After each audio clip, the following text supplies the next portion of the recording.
Mistake power, एक कदम सत्य की ओर। पूरी दुनिया में सभी जानते हैं कि भारतीय सरल स्वभाव के होते हैं।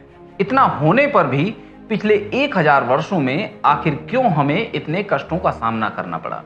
क्योंकि ना तो हमने कभी किसी विदेशी देश पर आक्रमण किया और ना ही किसी को सताया। फिर क्या कारण रहे कि हमने इतने कष्टों को सहा? किसी ने यह प्रश्न सदगुरु श्री जग्गी वासुदेव से किया तो सदगुरु ने उस व्यक्ति को एक उदाहरण दिया, पृथ्वीराज चौहान और मोहम्मद गोरी का। उन्होंने उसे बताया कि आखिर क्यों पृथ्वीराज चौहान ने मोहम्मद गोरी को जिंदा छोड़ दिया, यह जानते हुए कि उसने कभी भी युद्ध के किसी नियम का पालन नहीं किया। युवा राजा ने निश्चित ही इस बात का विश्लेषण नहीं किया कि कैसे वह आक्रमणकारी इतना अनैतिक बना। राजा को शायद इस्लाम की कोई जानकारी ही नहीं थी, जो कि उनके अपने हिंदू धर्म से एकदम अलग था। आज भी स्थिति में अधिक बदलाव नहीं हुआ है। आज भी शत्रु के बारे में स्पष्टता बहुत कम ही है, जबकि स्वामी विवेकानंद और श्री अरविंदो यह देख चुके थे कि खतरा कहां से आता है।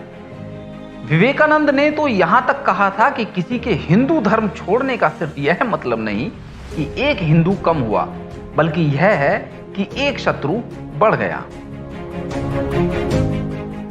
बहुत बड़ा अंतर है एक ओर हिंदू धर्म में और दूसरी ओर इस्लाम और ईसाई धर्म में, जिसका हमें सामान्यतः पता ही नहीं। हमें उनके बारे में पता होना चाहिए और इन पर उंगली उठाने का साहस होना चाहिए। ऐसा मानवता की भलाई के लिए भी आवश्यक है। पहला बड़ा अंतर यह है, जहां सनातन धर्म और वेद सबसे प्राचीन है और भारत की महान और भद्र सभ्यता का आधार हैं, वहां ईसाई धर्म और इस्लाम नए नवेले हैं, जिन्होंने प्रचलित संस्कृतियों को नष्ट करके उनके स्थान पर कट्टर आस्था पर आधारित व्यवस्था थोप दी। बहुत सारी सभ्यताएं जैसे इंका, माया, Aztec, Babylon, Greece, Persia, Afghanistan समाप्त हो गईं और उनके इतिहास को झुठला दिया गया। पाकिस्तान और बांग्लादेश में ही देख लीजिए, प्राचीन हिंदू संस्कृति लुप्त हो चुकी है। भारत भी बुरी तरह प्रभावित हुआ है। लाखों लोग मारे गए और ज्ञान का भंडार आग की लपटों के भेंट चढ़ा दिया गया, जब अनगिनत ग्रंथों से भरे पुस्तकालय जला दिए गए। क्या गलत था? इसे और ढंग से समझने के लिए थोड़ा पीछे इतिहास में चलते हैं। वेद, जो कि हमारे ब्रह्मांड की उत्पत्ति और हमारे अस्तित्व का सबसे प्राचीन ज्ञान है, एक महान हस्ती, अक्सर जिसे हम ब्रह्म कहते हैं, की अवधारणा करते हैं, जिससे ब्रह्मांड की उत्पत्ति हुई, जो हर जगह व्याप्त है। इसका मतलब है कि ब्रह्म हमारे अंदर भी है और माया शक्ति के बल से हमारे विचारों और चित्त में समाया है। प्राचीन ऋषियों ने इसकी उत्पत्ति का विश्लेषण किया और हमारे अस्तित्व के लिए जिम्मेदार शक्तियों को खोजा, जिन्हें हम देव कहते हैं। वो देख पाए कि सूक्ष्म अंतरिक्ष भी स्थूल अंतरिक्ष की तरह ही है और इस तरह अपने अंदर की गहराइयों में जाकर वो अंतरिक्ष में पहुंच पाए। आकाश का मानचित्र बनाया और भावी पीढ़ी के लिए मानव पहुंच के सभी क्षेत्रों में अथाह ज्ञान का सृजन किया। अथाह ज्ञान जो कि विराट चेतन में शुरू से व्याप्त था, जिसे ऋषियों ने अपनी गहन तप के श्रम से पाया। इस बात के पर्याप्त प्रमाण हैं कि प्राचीन समय में भारतीय सभ्यता ने विश्व के कई भागों पर अपना प्रभाव छोड़ा है। लाखों वर्षों के लंबे इतिहास में भारतीय ग्रंथों के अनुसार, जिन्हें गंभीरता से लिया जाना चाहिए, बहुत सारे देवी देवताओं की अलग अलग प्रकार की पूजा विकसित हुई, जो कि एक ही ब्रह्म का प्रतिरूप थे। परंतु भिन्न भिन्न वर्गों में कोई वैमनस्य नहीं था, उनका सह अस्तित्व था। किसी ने भी एक मार्ग को थोपने की वकालत नहीं की। यह बदल गया जब सम्राट अशोक ने अपने राज्य के सभी लोगों के लिए एक ऋषि गौतम बुद्ध के मार्ग को अपनाने पर जोर दिया। बुद्ध तो अशोक के पैदा होने से पहले ही मर चुके थे, परंतु कई सभाओं में बुद्ध के प्रवचनों को संकलित करके नियम बनाए गए, जो कि अशोक की प्रजा को मानने ही होते थे। उसने दूसरे देशों में धर्म प्रचारक भी भेजे। इस तरह अशोक ने उस परंपरा को तोड़ दिया जिसमें हर कोई अपने अंदर मौजूद ब्रह्म को अपने मूल में जानने का मार्ग चुने और स्थापित करे, जिसे ब्रिटिश लोगों ने बाद में सर्वोपरि भारतीय मार्ग कहा। हर वह व्यक्ति जो अलग होकर अपने अनुयायी चाहता है, स्वाभाविक रूप से इस बात पर जोर देगा कि उसका पंथ सबसे अच्छा है।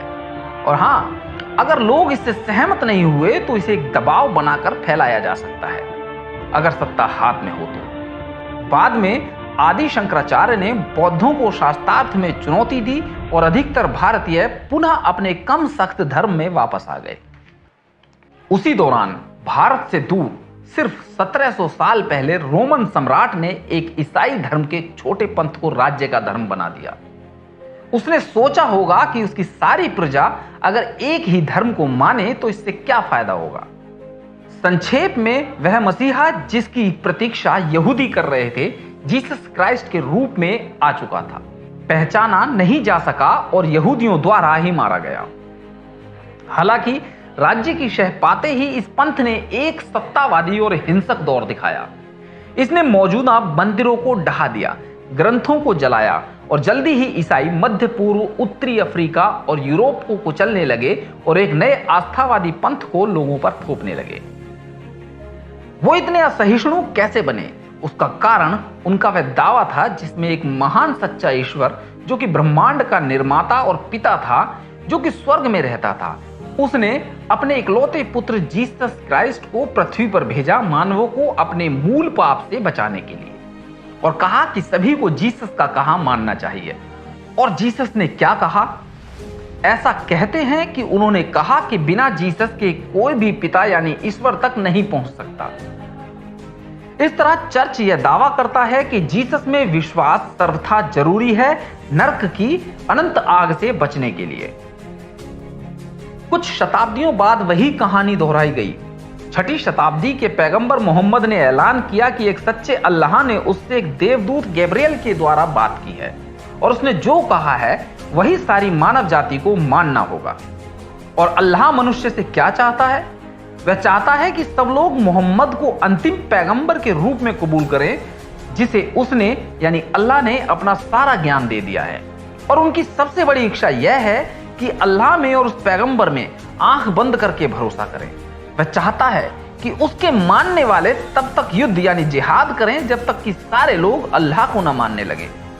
जो विरोध करेंगे वो लोग हमेशा के लिए जहन्नुम में अत्यधिक कष्ट भोगेंगे। मोहम्मद ने खुद दिखाया कि जिहाद कैसे की जाती है। उदाहरण के लिए उसने यहूदी टोलियों पर हमला किया, आदमियों को समर्पण के बावजूद काट डाला, उनकी महिलाओं को रखैल बना लिया और उनकी संपत्ति को लूट लिया।